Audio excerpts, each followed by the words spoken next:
कहानी की शुरुआत होती है एक हाई सिक्योरिटी मेंटल जेल से, जहां दुनिया भर के सबसे खतरनाक क्रिमिनल्स और दिमागी रूप से बीमार मरीजों को रखा जाता है। यहीं से एक महिला मरीज रिचल सोलांडो अचानक अपने वार्ड से रहस्यमयी तरीके से गायब हो जाती है। रिचल सोलांडो यहाँ 1 साल से अपने 3 बच्चों के कत्ल के इल्जाम में बंद थी और उसी औरत को ढूंढने के लिए टेडी और उसके पार्टनर को यूएस गवर्नमेंट यहाँ पर भेजती है। टेडी यहाँ सालों से आना चाहता था क्योंकि उसे शक था कि उसकी बीवी डोलोरेस का कातिल भी इसी जगह पर मौजूद है, जिसने अपने आग से खेलने के पागलपन की वजह से टेडी की बीवी को जलाकर मार दिया था। यहाँ आकर टेडी उस कातिल को ढूंढता है पर उसे वो कहीं दिखाई नहीं देता। फिर टेडी राचेल के केस को सॉल्व करने में लग जाता है। वो डॉक्टर से पूछताछ शुरू कर देता है कि भागने से पहले राचेल कहाँ थी, जिस पर डॉक्टर्स बताते हैं कि वो भागने से पहले अपने कमरे में बंद थी और दरवाजा भी बाहर से बंद था। एक गार्ड उसके दरवाजे के बाहर पहरा दे रहा था। टेडी उस कमरे को देखता है। कमरे में चारों तरफ सिर्फ दीवार होते हैं। उस कमरे में कोई निशान भी नहीं होता और कमरा एकदम साफ सुथरा होता है, जैसे किसी ने टेडी के आने के पहले उस कमरे को सजाया हो। और उस कमरे में दरवाजे के अलावा बाहर जाने का कोई और रास्ता भी नहीं होता, जिसे देखकर टेडी उस दिन मौजूद गार्ड से पूछताछ करता है, जो साफ साफ कहता है कि मैं बाहर ही था,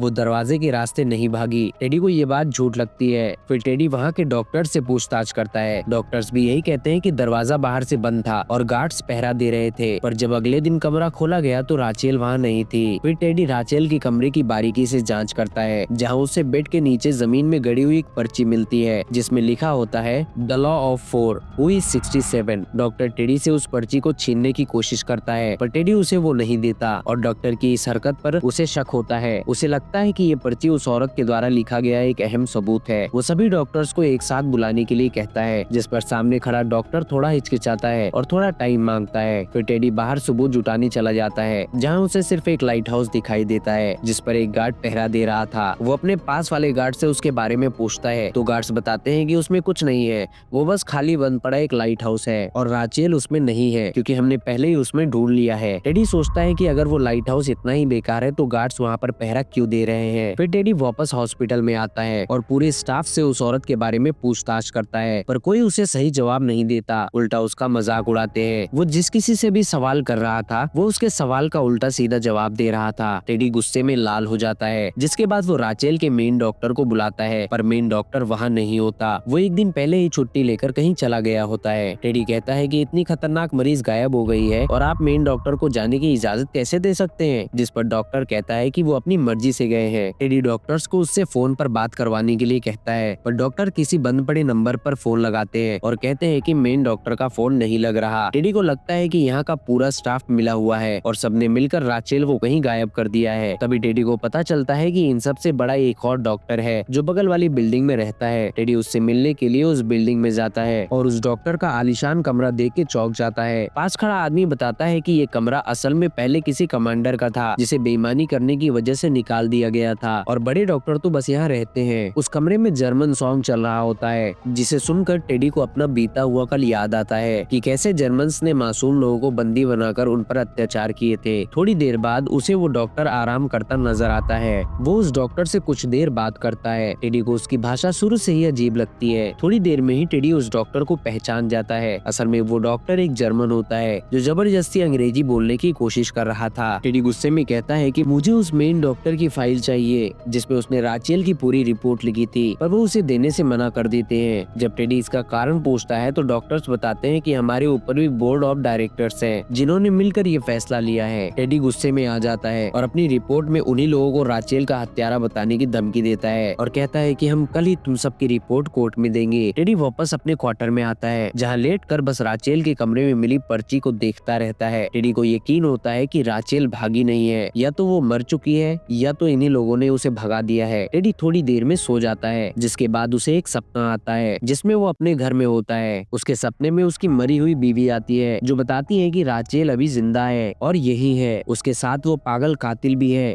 जिसने उसे मार दिया था। ये सुनकर टेडी रोने लगता है और देखते ही देखते उसकी पत्नी राख में बदल जाती है। अचानक टेडी का सपना टूटता है। टेडी तुरंत अपने बिस्तर से उठता है और इस बार वहाँ के सभी मरीजों से पूछताछ शुरू करता है। वो सभी मरीजों से अपनी पत्नी के कातिल के बारे में पूछता है, पर क्योंकि सभी मरीज पागल थे इसीलिए कोई भी उसे उसके मतलब का जवाब नहीं दे पाता। उसे सभी पेशेंट डरे हुए लगते हैं सिवाय एक औरत के जो कि पागल नहीं थी। टेडी उससे काफी देर तक बात करता है, जहाँ वो यहाँ के डॉक्टर्स के बारे में पूछता है, जिस पर वो औरत घबरा जाती है और एक गिलास पानी मांगती है। टेडी का पार्टनर अंदर पानी लेने जाता है, उसी वक्त वो औरत टेडी को एक पर्ची में कुछ लिख कर देती है। उस पर्ची में लिखा होता है रन। टेडी उस पर्ची को देखता है, जिसके बाद वो उस औरत से भी अपनी पत्नी के कातिल के बारे में पूछता है, जिसे सुनकर वो औरत वहाँ से चली जाती है। उसका पार्टनर उस कातिल का नाम सुन लेता है, क्योंकि टेडी ने वो नाम सभी पेशेंट से पूछा था। वो टेडी से पूछता है कि वो कौन है, तो टेडी उसे बताता है कि जिस बिल्डिंग में वो और उसकी पत्नी रहते थे उसमें वो काम करता था। उसे आग से खेलने का शौक था। एक दिन उसी शौक की वजह से उसने पूरी बिल्डिंग में आग लगा दी, जिसमें उसकी पत्नी जलकर मर गई। टेडी जब यहाँ आया था तो उसे यहाँ एक कब्रिस्तान दिखा था,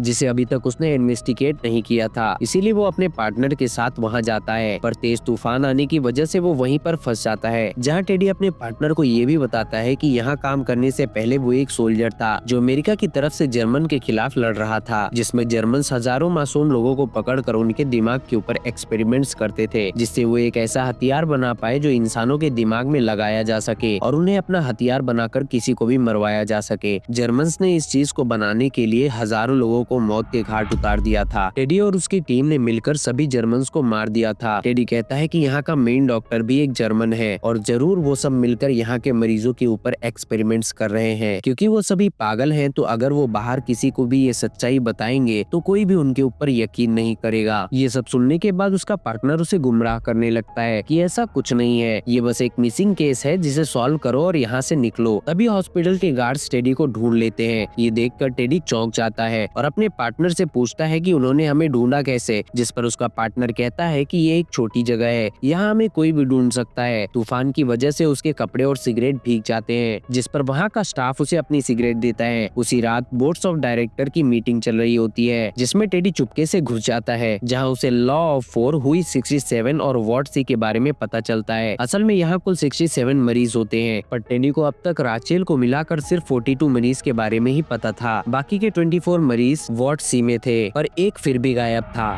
टेडी डॉक्टर से उस मरीज के बारे में पूछता है, पर डॉक्टर उसकी बात पर ध्यान नहीं देता, उल्टा उसे खुशखबरी देने लगता है। वो कहता है कि भागी हुई राचेल अब वापस आ गई है और हमें अब तुम्हारी जरूरत नहीं है। टेडी सीधे राचेल से मिलने चला जाता है, जहाँ वो उसे देखते ही पहचान जाता है कि ये राचेल नहीं है, कोई और है। टेडी को डॉक्टर्स की इस हरकत पर बहुत गुस्सा आता है। तभी टेडी को अचानक चक्कर आने लगता है, जिसे देखकर डॉक्टर्स उसे दवाई देता है। टेडी दवाई लेने से मना करता है, पर डॉक्टर फिर भी उसे वो दवाई दे देता है। टेडी की हालत बिगड़ती जाती है। वो सब उसे मरीजों वाले कमरे में ले जाते हैं, जहाँ उसे एक और जर्मन जेलर दिखाई देता है। टेडी सो जाता है, जिसके बाद उसे एक और सपना आता है, जिसमें उसे उसकी पत्नी का कातिल दिखाई देता है, जो माचिस के तीली से खेल रहा होता है। अचानक वो कातिल उसके पार्टनर में बदल जाता है। अगले ही पल उसे राचेल दिखाई देती है, जो अपने बच्चों के खून से लथपथ होती है। फिर टेडी को उसकी पत्नी दिखाई देती है, जो टेडी से मिलने आती है और बताती है कि अभी भी उसका कातिल यही है। टेडी नींद से उठता है तो उसे पता चलता है कि रात में आए तूफान ने सब कुछ बर्बाद कर दिया है। सभी मरीज खुले घूम रहे हैं। टेडी इसी मौके का फायदा उठाकर वार्ड सी की तरफ चला जाता है, जहाँ उसे उसकी पत्नी का कातिल दिखाई देता है। टेडी उसका पीछा करते हुए वार्ड सी के सबसे अंदरूनी कमरे में घुस जाता है, जहाँ वो अपने पार्टनर से बिछड़ जाता है। वार्ड सी में उसे यहाँ का सबसे बड़ा डॉक्टर पागलों वाले सेल में बंद पड़ा दिखाई देता है। उसके चेहरे पर बहुत सारे घाव थे, ऐसा लग रहा था जैसे उसे किसी ने बुरी तरीके से पीटा था। टेडी उसे यहाँ इस तरीके से देखकर चौंक जाता है। वो टेडी से मदद की भीख मांगता है और उसे बताता है कि यहाँ सब कुछ गलत है। यहाँ के सभी लोग मिले हुए हैं और एक प्रोजेक्ट पर काम कर रहे हैं। डॉक्टर्स यहाँ के मरीजों को पास वाले लाइट हाउस में ले जाते हैं और उनके ऊपर एक्सपेरिमेंट्स करते हैं। वो इनकी ब्रेन सर्जरी करके इनकी कुछ नसों को निकाल कर इन्हें अपने काबू में कर लेते हैं, जिससे सभी मरीज इनकी बात मानने लगते हैं। वो मेरे साथ भी यही करने वाले हैं। पर टेडी पूछता है कि तुम यहाँ पर कैसे हो। इस पर वो कहता है कि उन्होंने मेरे साथ ये इसीलिए किया क्योंकि मैं तुम्हें रोक नहीं पाया और अब वो तुम्हारे साथ भी यही करने वाले हैं। टेडी ये सब सुनकर डर जाता है। वो तुरंत वार्ड सी से बाहर निकलता है और अपने पार्टनर को लेकर लाइट हाउस की तरफ निकल जाता है, लेकिन रास्ते में उसका पार्टनर कहीं गायब हो जाता है, जिसे ढूंढते हुए उसे पहाड़ी में एक गुफा मिलती है, जिसमें से रोशनी आ रही होती है। जब वो अंदर जाता है तो उसे असली राचेल दिखाई देती है, जिसे देखकर टेडी उसके भागने का कारण पूछता है, जिस पर वो टेडी को कहती है कि ये अस्पताल नहीं है, ये एक प्रयोगशाला है। वो धीरे धीरे पेशेंट्स को दवाइयों में कुछ मिलाकर खिलाते हैं। उनके दिए हुए हर चीज में वो मिला होता है। उस चीज से धीरे धीरे इंसान अपना आपा खोने लगता है और उनका शरीर भी नियंत्रण खोने लगता है। उसका पहला लक्षण तेज सिरदर्द और अजीब से सपने आना है और दवाई खाने के 24 घंटे के अंदर ही इंसान उनके काबू में आने लगता है। वो जो कहते हैं मरीज उनकी बात मानने लगता है। इस चीज को मैं समझ गई थी और इससे पहले कि वो मेरे साथ भी यही करे मैं वहाँ से भाग गई। अचानक टेडी को याद आता है कि उसने भी वहाँ के डॉक्टर डॉक्टर से दवाइयाँ ली थी, जिसके बाद उसे उसके शरीर में बदलाव और कमजोरी महसूस होने लगती है। टेडी उस पर्ची के बारे में पूछता है जिसे राचेल ने भागने से पहले लिखा था। पेशेंट नंबर 67 कौन है? राचेल धीमे से कहती है,